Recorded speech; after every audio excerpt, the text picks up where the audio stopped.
2016년 3월 23일 오전 10시 45분 마크 팔럼보 부부는 닥터 헨리 한을 기다리고 있었습니다. 그런데 이상하게도 10시에 예정된 미팅에 45분이 지나도록 나타나지 않고 있었죠.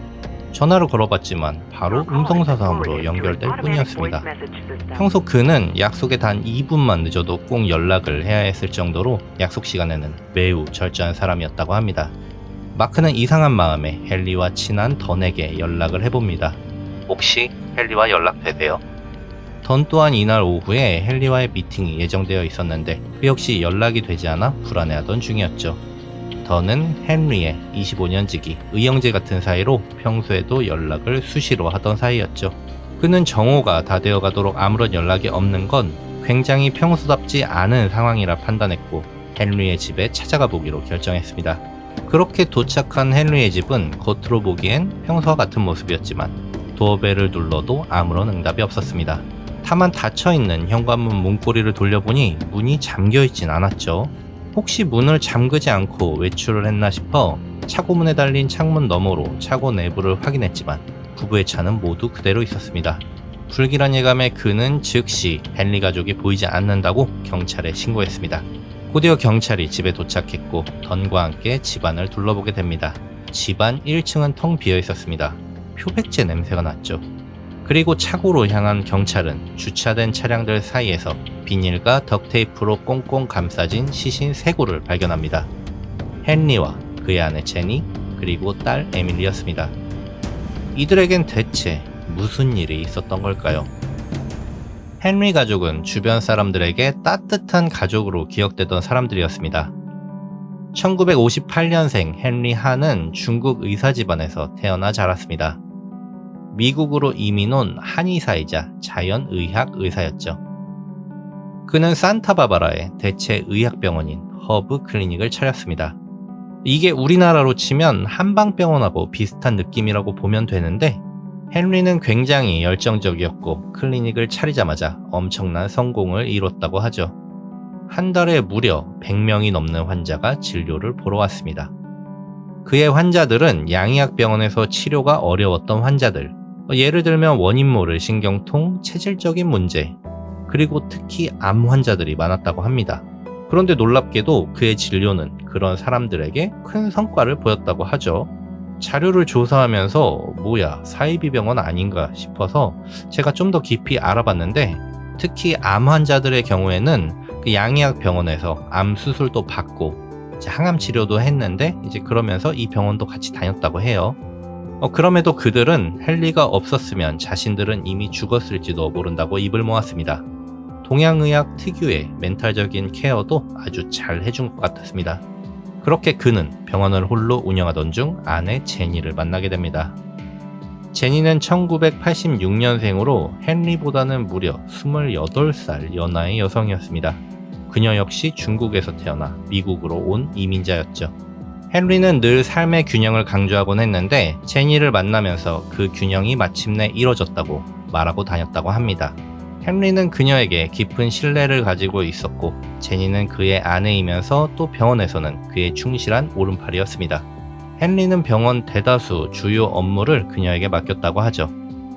너무나도 행복해 보였다고 합니다. 그리고 이들 부부는 사랑스러운 딸 에밀리를 낳았습니다. 다정한 아빠의 성격과 밝고 명랑한 엄마의 성격을 닮은 에밀리는 어디서나 예쁨 받는 애교쟁이였다고 합니다. 벌써 이 사진 자료만 봐도 얼마나 아이가 티 없이 맑게 자랐는지 짐작할 수 있습니다. 하지만 안타깝게도 사건 당시 에밀리의 나이는 고작 5살이었습니다. 6번째 생일 파티를 3일 앞둔 날이었죠. 2016년 3월 23일 사건 당일 헨리의 집을 수색하던 경찰들은 2층 그들의 침실에서 살해당한 흔적을 찾아냈습니다. 부부의 침실과 아이의 방에서 혈흔과 탄피가 발견되었죠. 안방에서는 헨리가, 아이의 방에서는 에밀리와 엄마 제니가 자고 있었고 그들은 모두 잠든 사이에 갑작스럽게 총에 맞은 것으로 추측됐습니다. 침대 시트와 베개는 모두 벗겨져 보이지 않았죠. 집안 곳곳에는 락스가 잔뜩 뿌려져 있었는데 그 냄새가 진동을 했다고 합니다. 그리고 다용도실 세탁기 안에는 피로 범벅된 시트와 베개들이 들어있었는데 아마도 세탁기를 돌리려고 했던 것으로 추측됩니다. 하지만 세탁기는 세탁물의 불균형 경고음을 내며 멈춰 있었죠.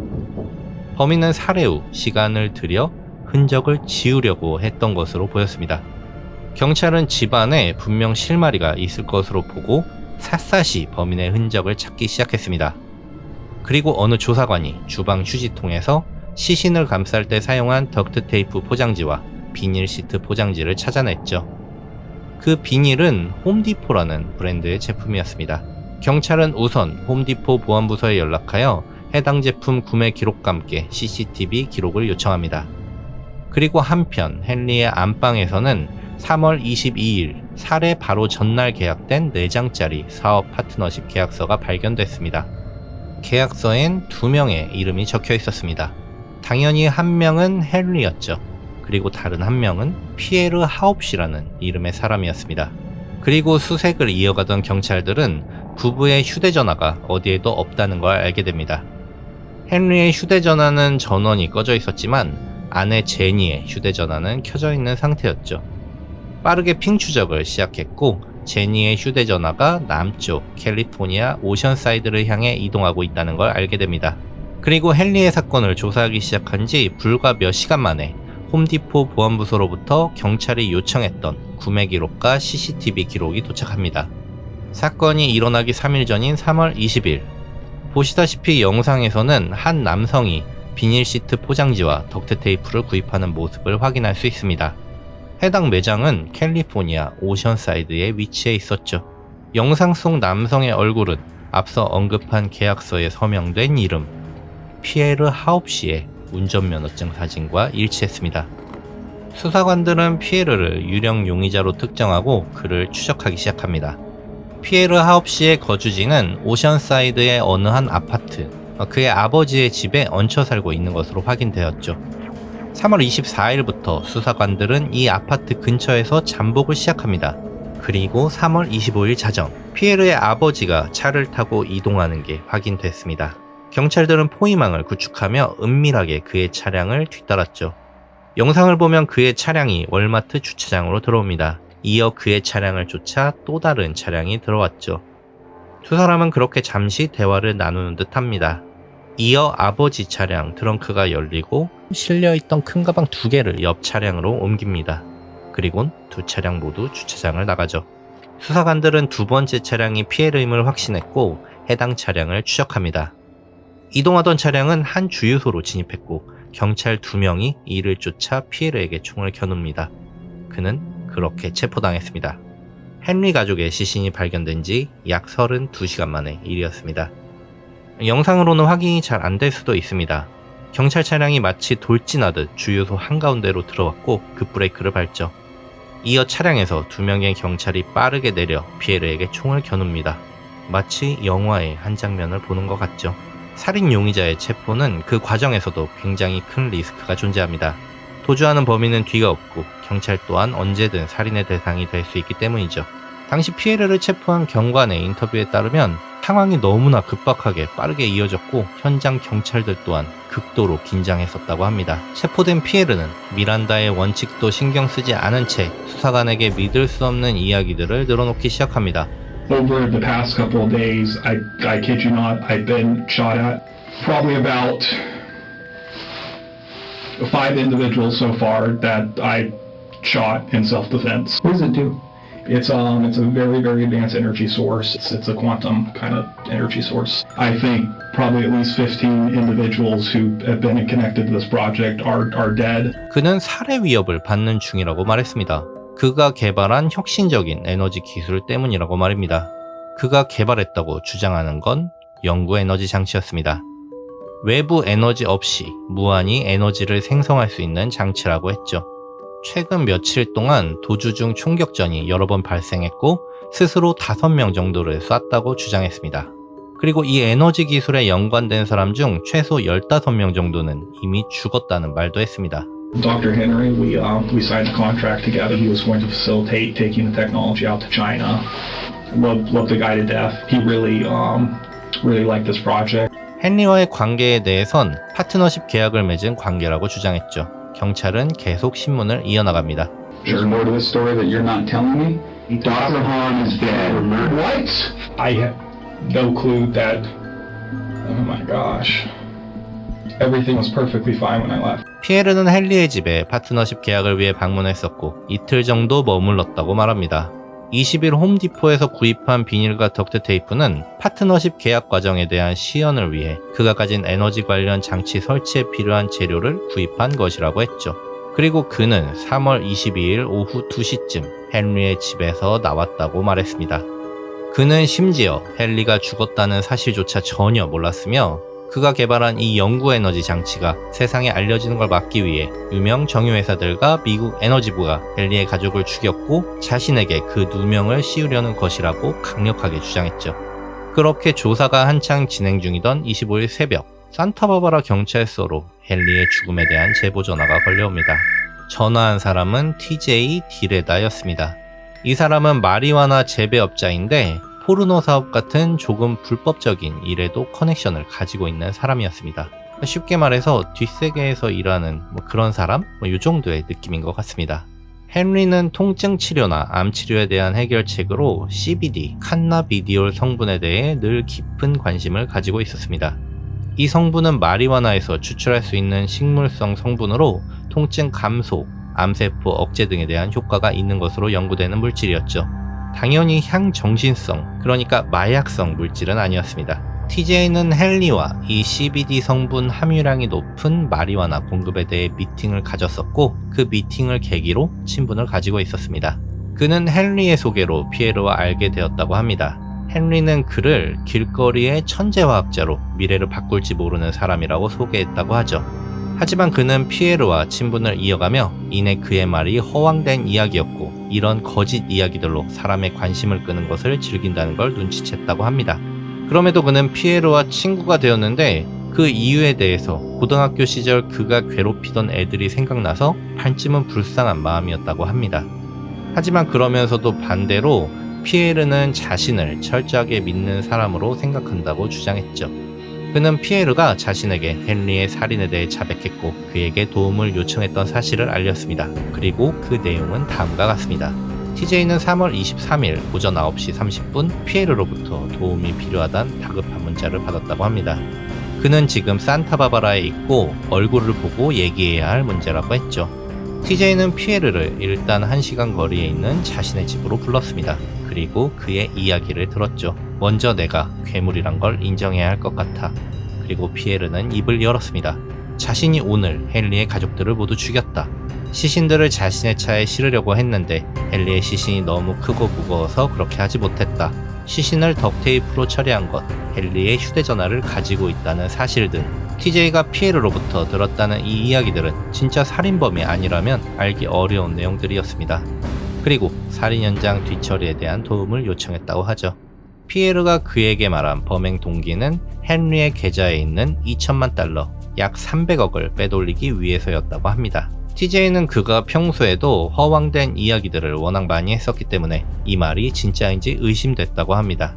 사실을 확인할 필요가 있었고 그 전까지 그에게 도움을 주는 척 하려 했다고 하죠. 일단 피에르에게는 돌아가 있으면 자기가 알아보고 전화 주겠다고 말했답니다. 그리곤 헨리에게 연락을 시도했죠. 여기저기 알만한 사람들에게 연락도 해봤지만 모두 소용이 없었다고 합니다. 그는 경찰에게 신고하지 않았던 이유에 대해선 피에르의 의도에 대해 확신하지 못했기 때문이라고 답했습니다. 만약 그가 헨리를 죽인 게 아니라면 왜 자신한테 이런 말을 하는지 혼란스러웠고 무서웠다고 했죠. 기다려도 TJ의 전화가 없자 피에르는 그에게 오후 5시 문자를 보냅니다. 베가스로 올래? 내가 낼게. 왜 그가 당신을 베가스로 불렀을까요? 훗날 인터뷰에서 이 질문에 그는 이렇게 답했습니다. 확신할 순 없지만 날 죽인 후 내가 헨리를 죽인 것처럼 만들 생각이었을 수도 있다는 생각이 듭니다. 그러니까 당신이 희생양이 될 뻔했군요. 맞습니다. TJ는 뭔가 쎄한 느낌에 피에르에게 지금 가긴 곤란하다는 답장을 남겼고 오후 7시 35분 피에르에게 마지막 문자가 수신됩니다. 그래, 근데 난 망했어. 사람들이 다 알아버렸네. 내 인생은 끝이야. 조금 더 빨리 움직였어야 했는데. 피에르는 시체를 처리하기 위해 큰 트럭을 렌트해서 헨리의 집으로 갔지만 이미 현장은 경찰에 의해 점거된 상태였던 것이죠.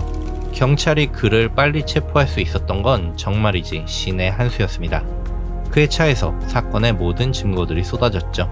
체포 당시 그의 운전석 바닥에는 권총이 놓여 있었습니다. 그는 여권도 챙긴 상태였고 아버지에게서 건네받았던 2개의 큰 가방 안에는 옷과 생필품, 먹을거리 등등 도주에 필요한 모든 물품들이 들어있었죠. 그 양이 무려 한 달 정도를 버틸 수 있는 양이었다고 합니다.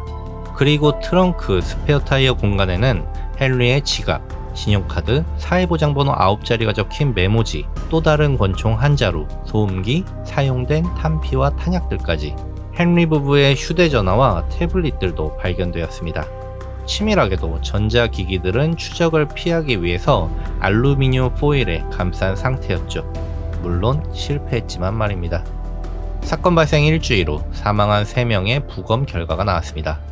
이들은 총 14발의 총격을 맞았는데 헨리와 제니가 각각 3발씩, 그리고 너무나 충격적이게도 겨우 5살이었던 에밀리는 무려 8발의 총알을 맞았습니다.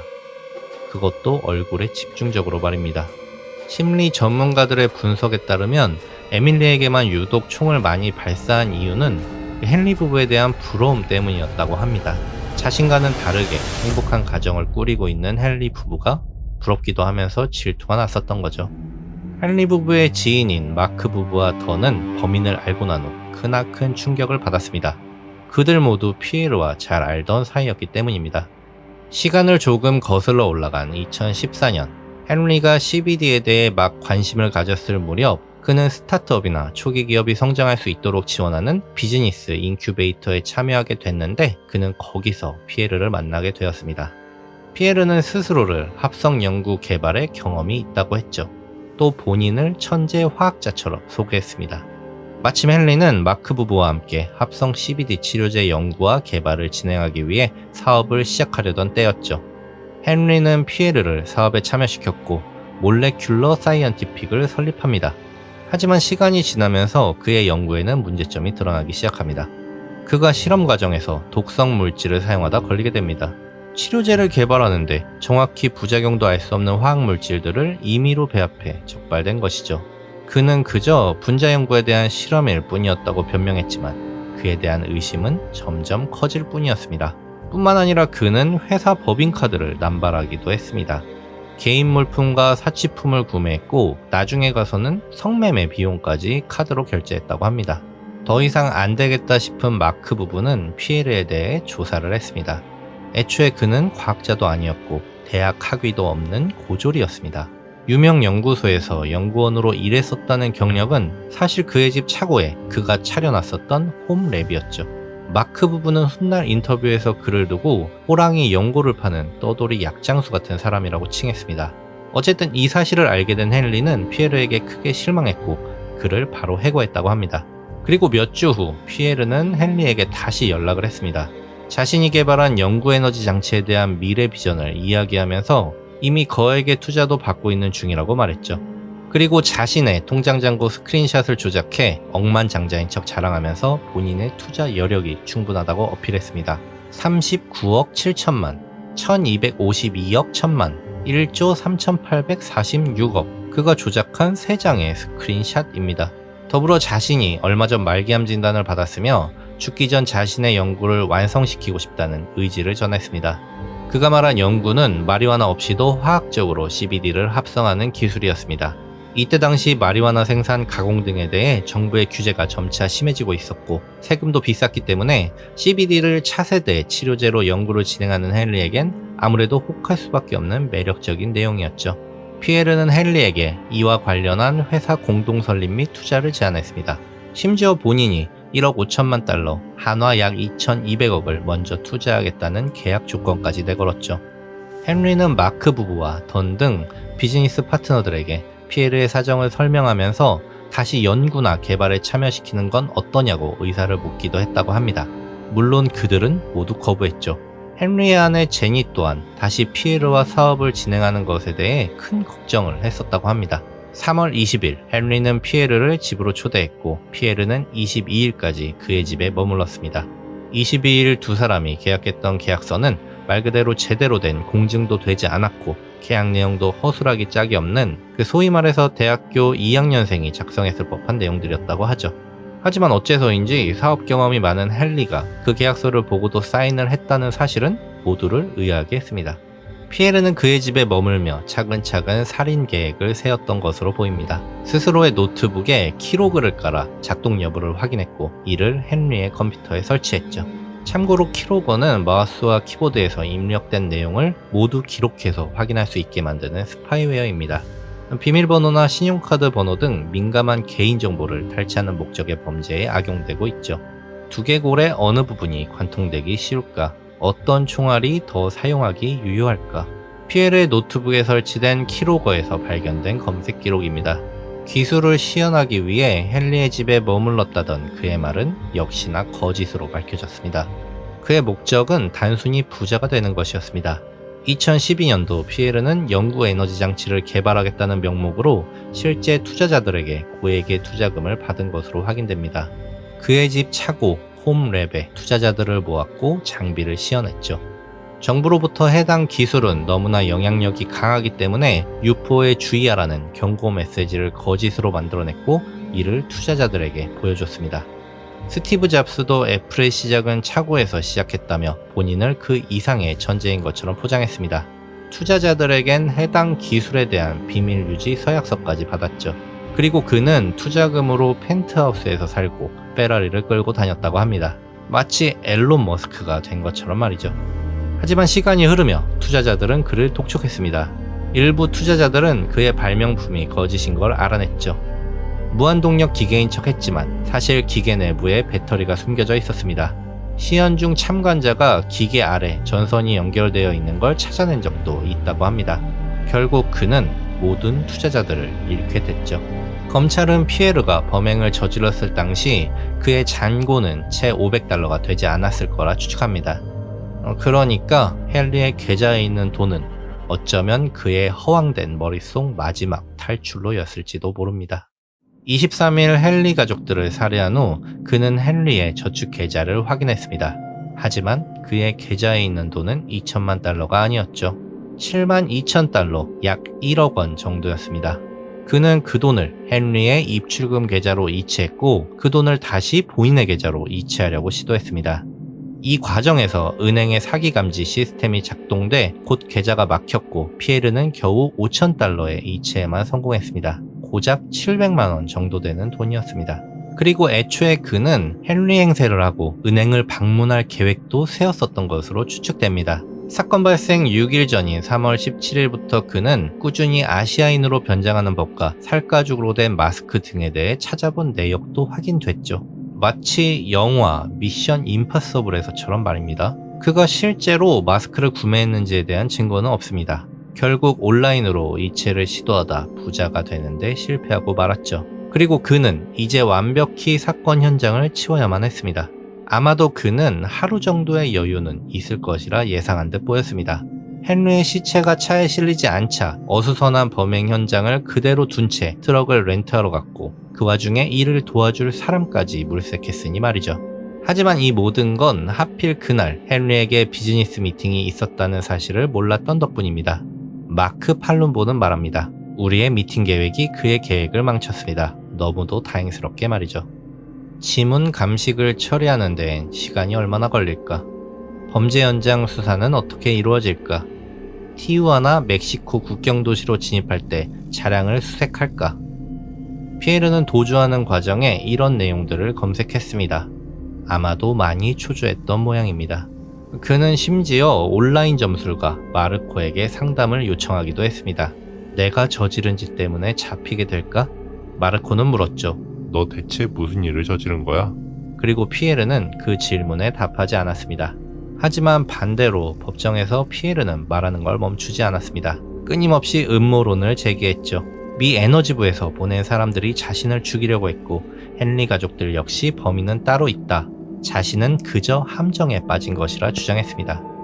이체된 내역도 차에 있던 모든 증거들도 모두 조작이라고 말이죠. 철저한 계획하에 자신에게 씌워진 프레임일 뿐이라 항변했습니다. 피에르의 변호를 맡았던 크리스틴 보스는 이렇게 말했습니다. 이 사건은 너무나도 철저하게 조사된 케이스입니다. 저에게도 너무 힘든 사건이었죠. 그는 저에게 음모론을 제시하며 아주 작은 부분들까지 꼼꼼히 검토해 줄 것을 요청했습니다. 제가 과학에 대해 잘 알진 못하지만 무한동력 기계란 것이 현실에 존재하지 않는 것은 알고 있습니다. 그럼에도 불구하고 변호인은 최선을 다했으며 목표는 그가 사형을 구형받지 않는 것이었죠. 검찰 측은 피에르를 A lying liar who lies about lying, 거짓말에 또 거짓말을 하는 거짓말쟁이라고 비판했습니다. 결국 그의 재판은 경찰 측에서 그에게 사형을 기소하는 걸 포기한 후에야 진행될 수 있었습니다. 사건이 발생한 지 무려 5년 6개월이 지나고 나서였죠. 2022년 4월 판사는 어떠한 의심의 여지 없는 유죄임을 증명한다 말했고 피에르에게 가석방 없는 3회의 종신형을 선고했습니다. 그의 가족들 중 누구도 그의 재판에 참석하지 않았으며 그의 아버지는 이 재판 이후 그의 성을 하옵시에서 스미스로 개명합니다. 2025년 1월 피에르는 항소심에서 패소했고 이후 상고심은 기각되었습니다. 헨리의 가족들이 살해당한 지 10년이 다 되어감에도 사람들은 여전히 슬퍼하며 그의 가족들을 그리워하고 있습니다. 그들은 피에르가 앞으로 겪을 삶의 모든 고통이 함께하길 바란다고 말합니다. 그리고 저 또한 그렇습니다.